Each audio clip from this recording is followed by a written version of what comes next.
Welcome, everybody, to Living Franciscan, a series of conversations with people who self-identify as following a Franciscan path of spiritual practice without necessarily being a vowed member of an order or affiliated with the congregation. These are intended to be informal conversations to open up our shared awareness of what it means to be Franciscan in the 21st century. So I'm really delighted to welcome Reverend Dr. Larry J. with us today. And Larry, please tell us a little bit about yourself, and then let's talk about what it means to be Franciscan. Great. Thanks, Darlene. Or I was very used to calling you Dr. Prides for a number of years. I graduated from the Franciscan School of Theology back in 2010. But since that time, I'm currently serving now it's 2025. I'm currently serving as the executive director at Rolling Ridge Retreat and Conference Center, which is a conference center in North Andover, Massachusetts. Made the trek from California out to New England probably about a little over 8 years ago. But a big part of what I do here at the retreat center is really kind of live into my inherited or my adopted spiritual charism, which I do identify as Franciscan. And a lot of it comes from my days spending time with the Franciscan School of Theology and connecting up with that spiritual tradition, and really kind of living into what does it mean for me to live out my faith as what Ken Osborne used to say, as a Baptiscan. So when I was at the Franciscan school, Ken Osborne, who was a friar as well as a professor who passed a number of years ago, when I was at the Franciscan school, he called me a Baptiscan. A Baptiscan. And I was like, what is a Baptiscan? And he said it's a Baptist with a Franciscan spirit. And it's something that I've lived into ever since my days at the Franciscan school. And it's one that I continue to embrace today in my ministry here at Rolling Ridge. Really introducing people to Franciscan spirituality, Franciscan way of living. And a lot of it today is really shaped by the writings of Richard Rohr, who really kind of get Franciscan spirituality kind of out into the public square. But it really allows me to be able to kind of live into what it means for me to embrace a Franciscan spirituality in a more Protestant context, which is what Rolling Ridge is. I'm an ordained American Baptist who graduated from the Franciscan school, now working and serving at a United Methodist facility that is very ecumenical, reaching out to a number of Protestants, but also a number of former Catholics, practicing Catholics, those who kind of live on that edge of really wanting to live a more progressive Catholic or Franciscan charism. So hopefully that gives a little bit of background about where I am today. That's a great introduction and a good place lots of places to start to expand on this. I'm really fascinated that Kenan called you a Baptiscan, and I'm wondering if he identified you as having a Franciscan spirit, or did you self-identify as having that Franciscan spirit and found your way at FST? Or, I bet it was probably a conversation or a combination of both of them, but. Yeah, it's a combination of both. And so really so if I were to even back up before I discovered the Franciscan school, I was a American Baptist pastor serving a church out in San Francisco. I knew that my spirituality and my theology was shifting and changing, and the things that the congregation was asking of me, being kind of being more in the evangelical kind of a stream, it was shifting. And I knew that I needed to kind of, for my own spiritual integrity, needed to step away from the church, the place that I had been serving, and to be able to kind of begin to kind of do a search, to be able to kind of explore for myself what it meant for me to be able to live out my faith as a follower of Jesus in the midst of this changing context. So I grew up as an evangelical on many levels, and then so when I left the church in San Francisco, I had the opportunity to move to the Redwoods in Santa Cruz and begin working in hospitality at a camping and retreat center where my friend was the executive director. And so I left pastoral ministry. I tell people I left pastoral ministry. I left the concrete jungle of San Francisco. I moved to the redwood forest of Santa Cruz, and I really never looked back. And so it was those years of kind of leaving pastoral ministry that I really began to kind of question what I really believed and where my faith was at. And I had been really kind of I had really been exploring mystics, Catholic mystics, towards the end of my tenure while I was in pastoral ministry, and so I was really able to kind of begin to kind of throw off that evangelical hat that I was wearing and be able to kind of explore in more detail other spaces and other things. And so in the midst of this, I went to San Damiano in Danville. I went on a personal retreat there as part of a sabbatical that I was on, and I found this retreat that they were doing, and to be very honest, I thought it was an Ignatian spiritual retreat.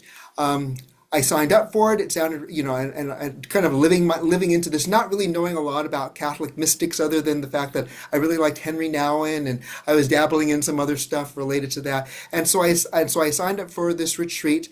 And it wasn't until I needed to get ready to go that I realized that I did not sign up for an Ignatian retreat. I signed up for a retreat on Saint Bonaventure, who I'd never heard of before. And it was on the Soul's Journey. It was a week-long retreat on Saint Bonaventure's Soul's Journey. And I was kind of going, it's like, oh my gosh, what happened here? But I had signed up for it, and I was looking forward to getting away to this retreat. And so I landed at San Damiano and started hearing about Saint Bonaventure, started hearing about Saint Francis, and all of a sudden it's like, oh my gosh, I love Francis. I love Bonaventure. And that was really my experience of really kind of living into it. One of the things that I really wanted to embrace as I left pastoral ministry was really kind of engaging in more nature spirituality. I had discovered St. John of the Cross while I was backpacking, and so it was really that idea of nature spirituality that I was really kind of looking for, and I literally fell into St. Francis and St. Bonaventure at this retreat that I thought was an Ignatian spirituality retreat. And by chance, here we are, however many years later. And it was really when I first heard the Canticle of the Creatures with Andre and Joseph Reichel that I really kind of fell in love with Francis, recognizing that there was something about the spirituality of Francis that I needed to engage in. And so I was in that retreat and I fell in love with it, talked with Andre, talked with Joseph about what next steps I needed to do, found out about the Franciscan school, and things led to this. And I then decided that I needed to go back to school and get a second master's in theological studies, which was really an opportunity for me to rethink through what my theology is after having gone through a even more evangelical spirituality through my master's of divinity, and then re-looking at it with a master's of theology. And that's where, when I was at the Franciscan school, I was very grateful that the school allowed me to be able to explore in more detail the Canticle of the Creatures as well as eco-spirituality, and to be able to kind of dive more deeply into that. And so finishing up, so while I was at the Franciscan school, I decided to then go in to get a doctoral degree, and that led into a doctor of ministry focusing in on Franciscan eco-spirituality. But that kind of that's another part of the long story. But when I landed at the Franciscan school and I met Kenan,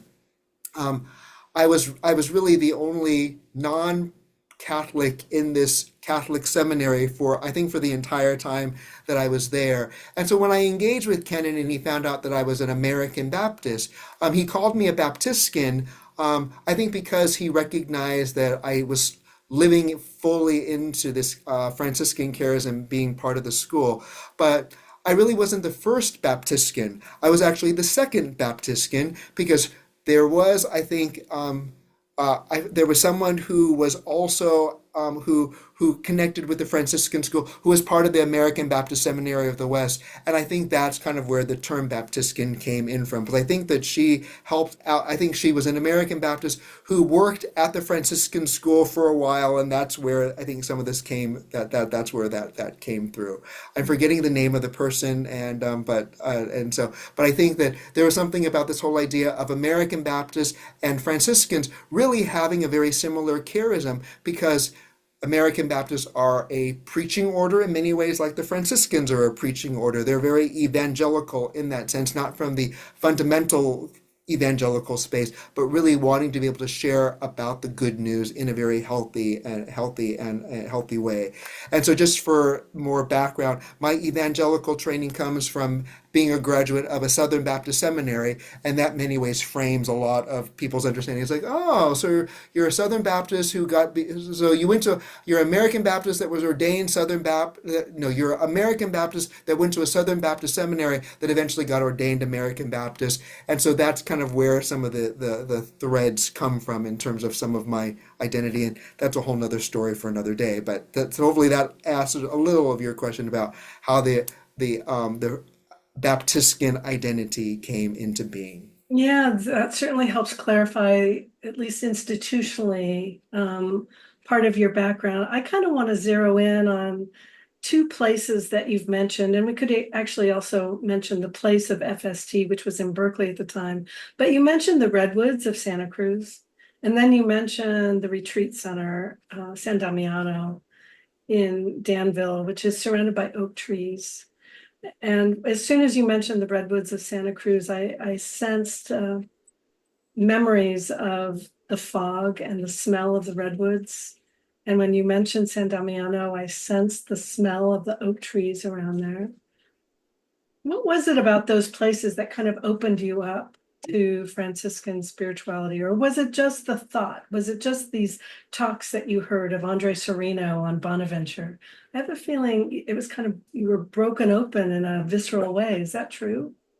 I think that I think as I was doing my pastoral ministry, I had started doing some backpacking. I started doing some outdoor adventures, and there was something about recognizing within evangelical and more conservative Christian spaces, there is so much focus in on the Bible as being the revelation of God, and while I understand that academically or intellectually, I know that experientially, as I began to do more backpacking, as I began to do more outdoor ministries, there was a sense that the revelation of God was not just something that was found within Scripture, it was found in nature. And within an evangelical context, there's not a lot of vocabulary, there's not a lot of words. And yes, there's Psalms that are quoted, but there's not a spirituality that really leans into the fact that there is a revelation of the character of God, or God revealing God's self through nature. And so I think that what is that there was an experience that I was having in terms of being in the redwoods, being on these backpacking trips, and really wanting to be able to have something that could tap into my sense that I'm experiencing God in this way, but there's nothing in the Protestant evangelical tradition that is really giving words to it. So when I heard the Canticle of the Creatures, it says, "Praise be you, O Lord, through Brother Sun and Sister Moon," it's like, oh my gosh, yes, I experience God when I'm engaging with the sun, when I'm engaging with the moon, when I'm living into Sister Mother Earth, and so there was something about the canticle really expressing what I was experiencing personally, and I think that's where the resonance came from. So that as I begin to kind of go, it's like, okay, I'm experiencing this, but now I need to be able to have some intellectual understanding about how the theology then lives into that. Having grown up within theological spaces, I wanted to be able to have the theology that leaned into where all this comes from. And so that's where, for me, recognizing that part of what I learned at the Franciscan school is that Francis had this experience of connecting with God through creation. And it was Bonaventure that began to understand it and unpack it and to put more of an intellectual lens upon the experience. And so that's where I really loved the interplay between Francis's experiences and Bonaventure's more academic, intellectual articulation of it, and really living into that for me personally as well as professionally, so to speak, as one who was ordained in ministry or from the Protestant tradition. And so that's where I really think I really appreciated how the Franciscan tradition put it together in a way that really made sense to me. As I mentioned, as I was doing some backpacking, I discovered St. John of the Cross, and I had done a little bit of work about St. John, and I really thought that the ascent to Mount Carmel would really kind of put it together. But St. John really doesn't have that eco spirituality. It doesn't have a nature spirituality in the ways that I really discovered within the Franciscans. And so, as much as I like St. John and the Carmelites, the mysticism of the Carmelites, it is really in the Franciscan tradition that I think that it leans into more of this idea of a spirituality that it connects our experience with nature with something that makes sense in terms of the incarnational nature of what Christianity is for me all about, and what Jesus really begins to represent for me. And so I think that's where the Franciscan tradition really puts together.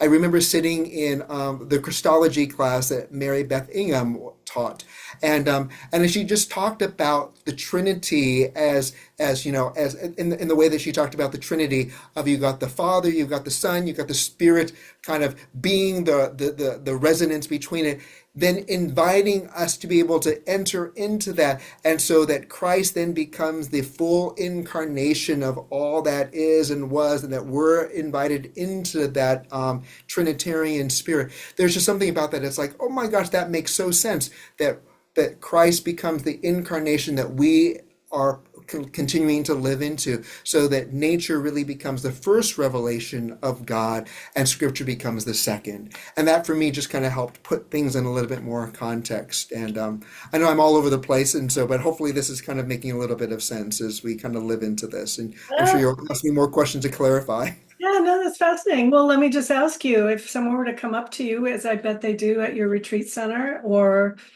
in your teaching, what does it mean to be Franciscan? How would you answer that to a newcomer? I think for me, what it means to be Franciscan is multi-layered. But I think that for me, it is recognizing that we live into a spirituality that is very embodied and very in much in this world. So that for so a big part of me, Franciscan spirituality is really about recognizing that there is an embodied spirituality in connecting with nature, but also a big part of the Franciscan charism is embodying that spirituality in caring for the poor, in caring for the immigrants, in caring for those who are on the outside of society in the same way that Francis cared for the lepers. And so a big part of what I really like to embrace is that Franciscan spirituality is an embodied spirituality, so that the word is made flesh in us, so that we can live into the joy that is found in living in this world fully, recognizing that our spirituality is not some, ticket to heaven, so to speak, but our spirituality is really to be lived out fully in the world, so that we can celebrate our connectedness with creation as well as our connectedness with with everyone and everything. Yeah, that's beautiful. I'm really glad you mentioned caring for the poor or caring for the immigrants, because up to that point you had been talking about eco spirituality, nature, care of creation, but this relationality with other people is really important too. And I guess I want to ask, and this is comes from my own living into this tradition. Seems to me that an important aspect of Franciscan spirituality is this openness or awareness of ongoing conversion. When Mm. we think about the composition of the canticle, which has been so important to you, Francis finally composes that near the end of his life. So this is really an example of his mature faith, or the fruits of his mature faith. He's traveled a long way to get here to the canticle. He's given up a lot along the way. Yeah. So can you talk about, or how does this reality, it's not a theme, it's not an abstract theme, it's a lived reality of ongoing conversion. How do you live into that? Or how does that play into your understanding of Franciscan spirituality? I think the way that I tend to kind of maybe frame it is this idea of a contemplative spirituality.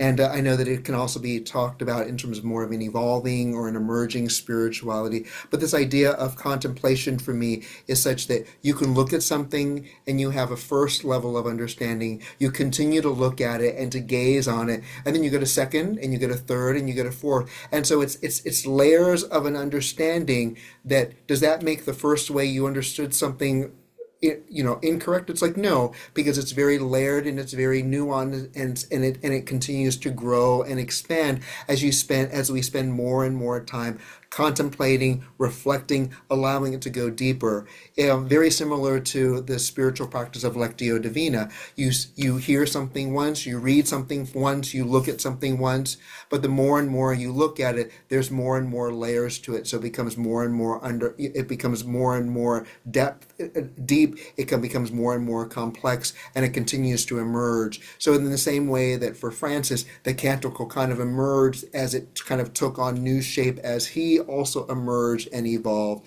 I think that for all of us, all of our journeys continue to emerge and evolve.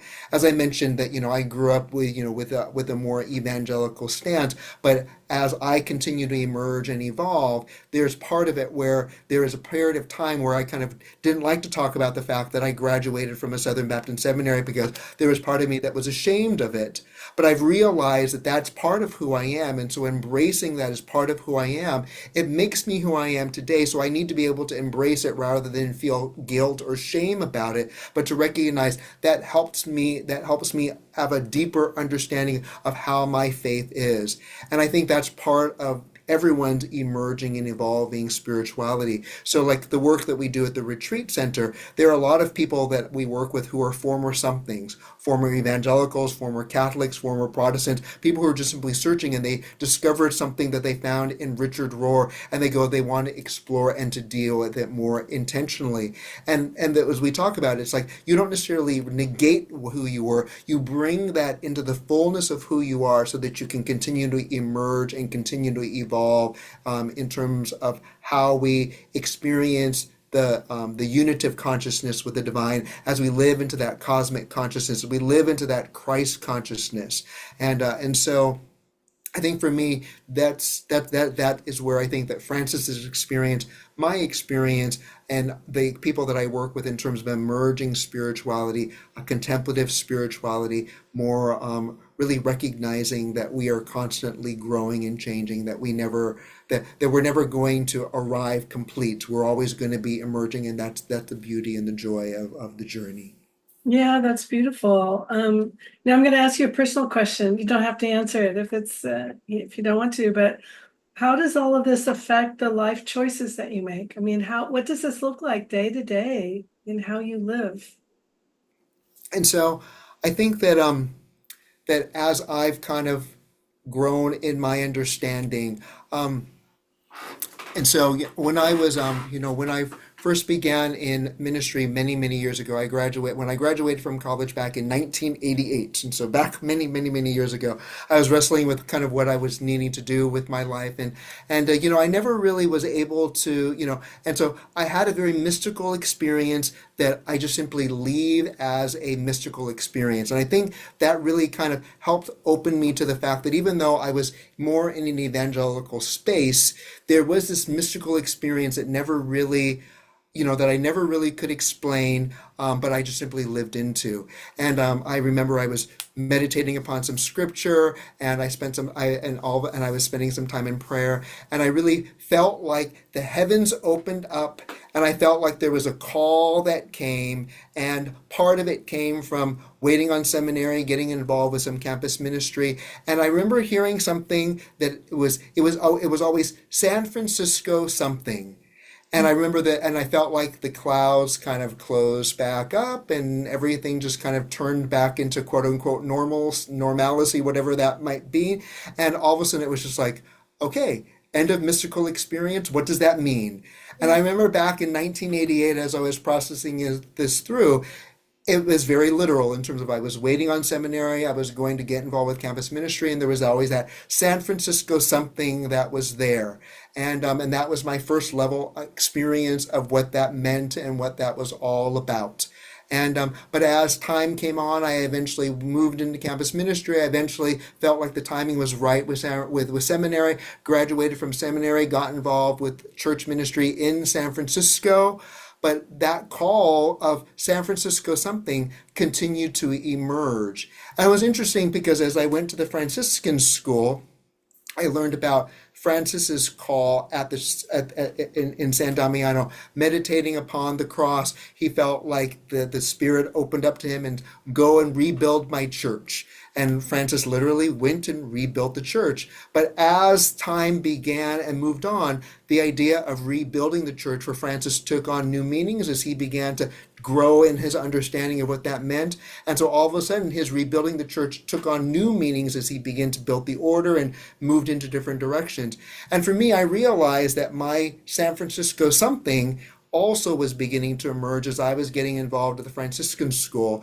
And I remember when I went to Assisi on pilgrimage, I was doing a pilgrimage, walking from Assisi proper up to the Carcery, doing this whole pilgrimage thing. And I remember on that pilgrimage, it came clear to me, it's like, well, San Francisco also can be translated San Francesco, Saint Francis, and you're kind of living into the San Francisco something now. And all of a sudden, San Francisco something became San Francisco something, and all of a sudden, living into this charism of Saint Francis really began to make sense for me on this journey. And so that's just one example of how, for me, this evolving understanding of my own journey through the years from a more conservative space, living into where I am, living into this Saint Francis something, continues to be part of who I am today. And so there's more layers to this story, but that was the first thing that came up to me in terms of how I'm living into an emerging understanding of my own call from back in 1988, living and emerging it however many years later.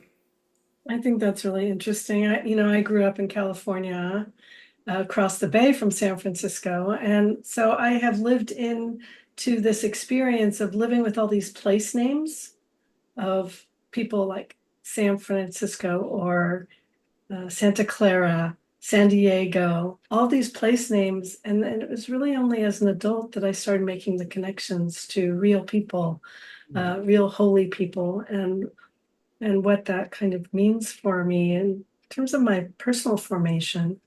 So I think what you just shared is fascinating because the city of San Francisco, the city of St. Francis, I think it resonates in many ways with the complexity of the Franciscan charism.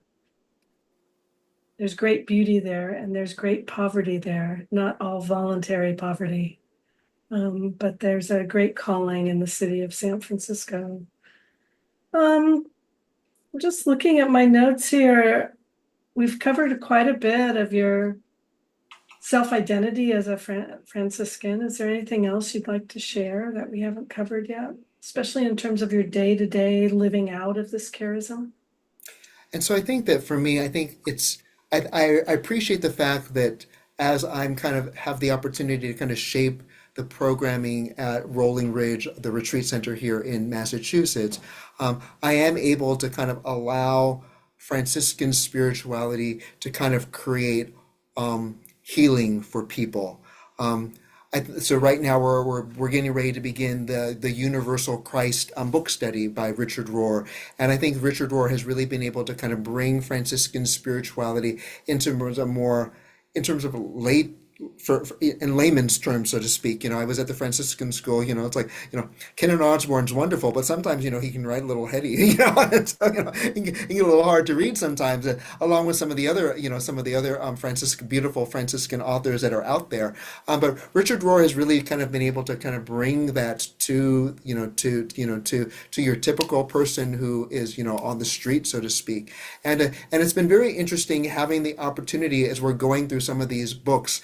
I think my favorite one, I think there's my two favorite Richard Rohr books is Everything Belongs and The Divine Dance, and it leans into this idea that everything belongs, that the incarnation of God can be seen in everyone and everything, and if that's the case, then we need to be able to love everyone and everything in that way, and so I love the practicalness of it. But when it comes to the some of the the bumps that people come up against, they go, it's like, well, they talk about Catholic guilt. They talk about sin and all that kind of stuff, and for me, it's being able to kind of frame it within a more theological concept, to be able to see that there's different understandings of sin even, and to be able to frame it within the words that Richard Rohr is using, and be able to take out some of the things from like things like the Divine Dance or even Everything Belongs, to be able to kind of reframe it in the sense that we don't have to see sin in this way that people grow up with, but sin in regards to broken connections and relationships, and recognizing that there is a belovedness that is there, that we can embrace even today. And so I love the opportunity to be able to kind of help people find healing for spirituality, living with guilt, and recognizing that no, that has no place if we really recognize that everyone and everything bears the image of God, and we can simply are called to embrace that and to love that in other people, but also to love that in ourselves, and to be able to allow people to come away going, it's like, oh my gosh, Franciscan spirituality and theology is allowing me to find freedom that I did not have because of all the guilt that I was carrying with me, because I was bad, bad, bad. And many people talk about how the church makes them feel bad, bad, bad, as opposed to Franciscan spirituality, which really allows people to be able to see themselves for the beauty of their belovedness. And I think I would just add that even for Francis himself, and perhaps even for Claire, who we haven't mentioned yet, but for Francis, we know that acceptance didn't come easily, nor was it consistent throughout his life. I mean, he continued to struggle probably until his very last breath. And so Richard Rohr gives us a way in, and we know that it's a challenge to live into this freedom that we can find in Franciscan spirituality. Yeah, and I think the book study that we had just finished up here at Rolling Ridge is we just finished Breathing Underwater, where Rohr really uses the 12 steps to be able to provide that sense of freedom, and I think that really became, and so when we talk about very practical places of spirituality, I think the way that he frames the 12 steps for people who are wanting to experience that freedom is a beautiful, very practical way to be able to to be able to wrap their heads as well as their hearts around it. Yeah, thank you. So I'll ask you one more time, is there any other thing that you'd like to add to helping us understand your living into the Franciscan tradition or your self-identity as a Franciscan? Um, I think that when it comes to this idea of, I know that I know that you're doing work on what is called the fourth order. There is this sense that Franciscan spirituality is in some ways almost like, AA groups, if that makes sense. It's not very organized. It just simply kind of springs up as people kind of find other people who kind of resonate in that kind of way. And so I'm very grateful for the fact that, as we do the work with, on Richard Rohr, people find us, and it's, we do our book studies online, and there are times that, we've got people that are zooming in from all over the place that, find us because they're doing a search. They want to go deeper with this. And so to be able to kind of find that there is an organic community of people that want to explore what Franciscan spirituality is about, there's a beauty in that, and it's very, not structured, and so it's very organic in that way, and so I think there's a beauty in that, but recognizing that recognizing that that because it is organic, it can also get lost, and so trying to form intentional communities around this is a challenge, but I think it's a blessing as well, because people are able to connect up in ways that are going to be meaningful to them, and so I know that, it's the Franciscan order grew very quickly. Once it kind of took root, if that makes sense. It's kind of, Francis was still alive as the brothers are going all over the world, and so I appreciate the fact that there is that there is that emerging spirituality of Franciscanism that's kind of out there, that's very unshaped, that's kind of going out there in the other world because of people like Richard Rohr that are kind of getting the work out there. And I'm grateful that there are places like the retreats that I have that are trying to curate that charism or curate people who are wanting to find community around that theology.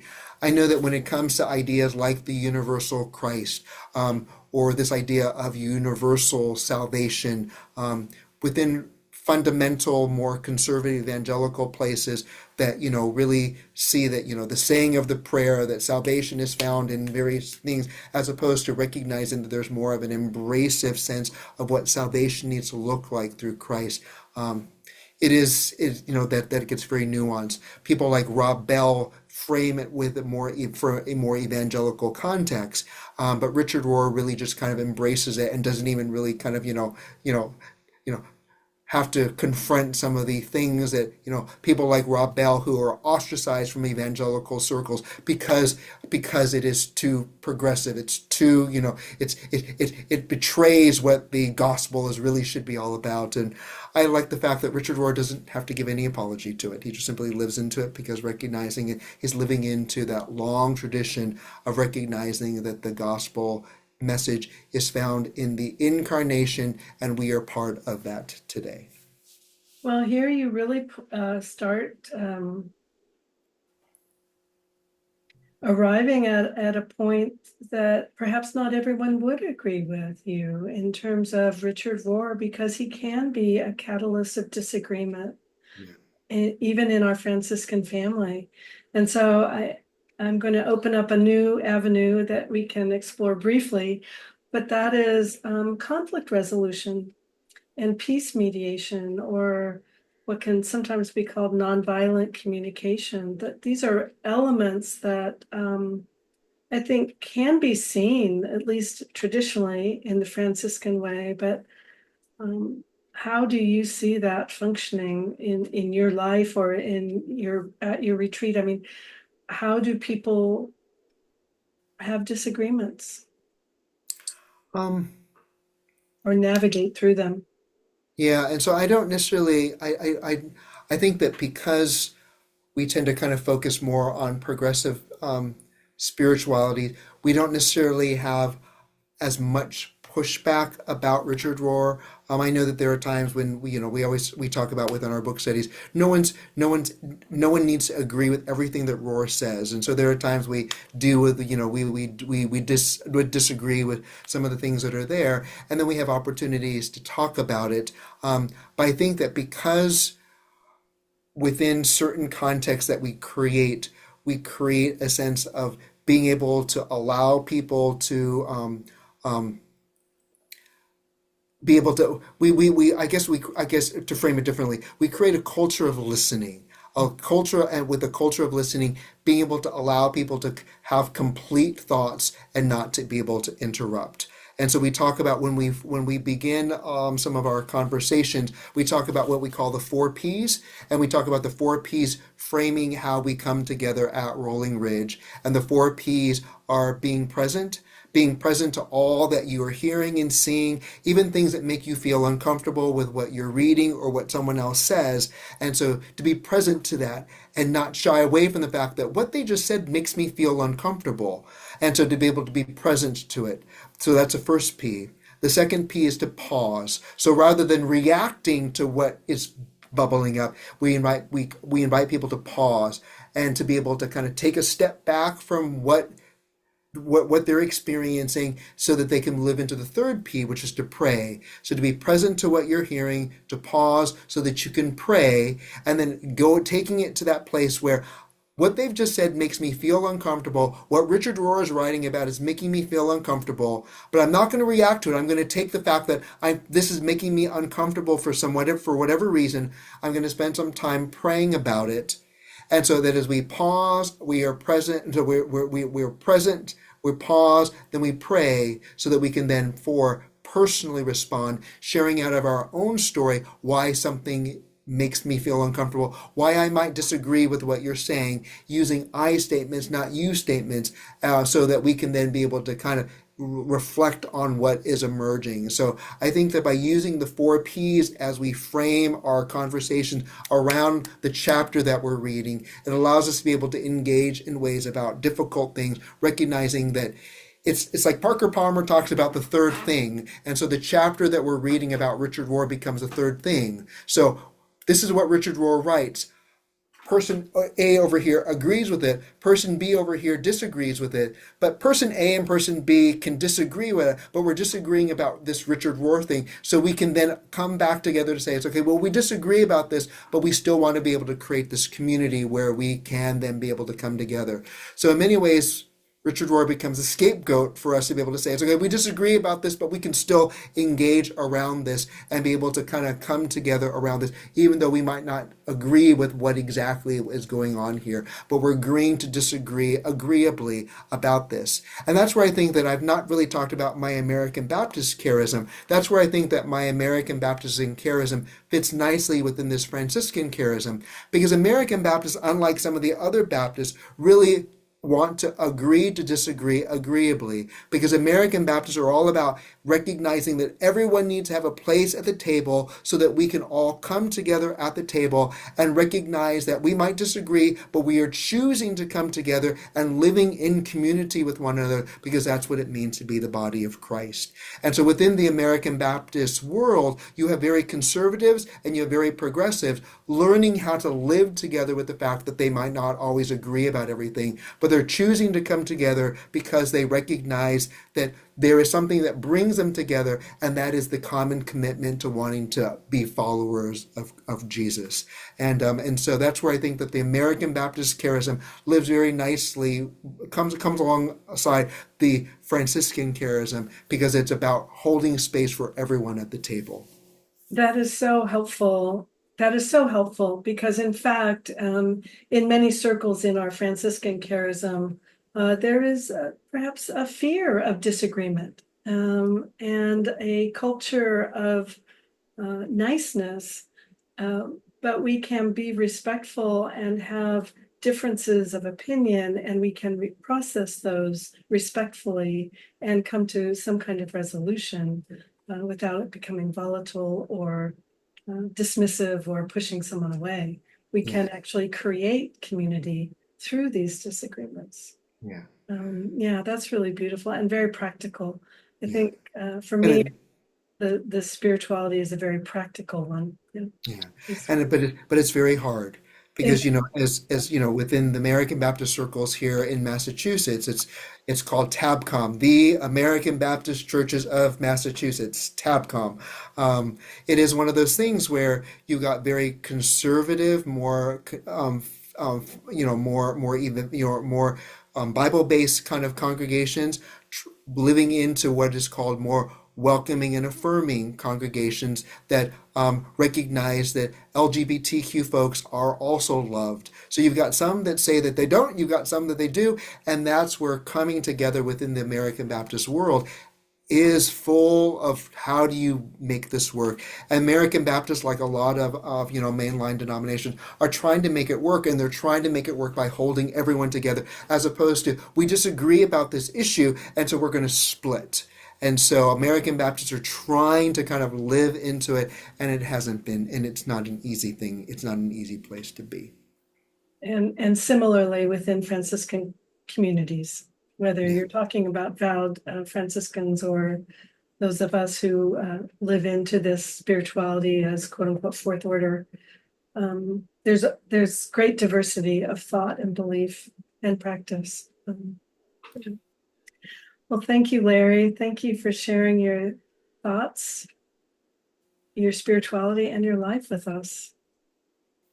Thanks, Darlene. It was good to be able to engage in this, um, I hope that this is helpful for whoever is going to might view the videos, or and helpful for the work that you're doing, and really kind of beginning to articulate what this emerging fourth order is about. And I really do think that a lot of this fourth order stuff for Franciscans is really developing online with online communities as Mhm. well. Yeah. Mhm. Very much so. Yeah. Well, thanks.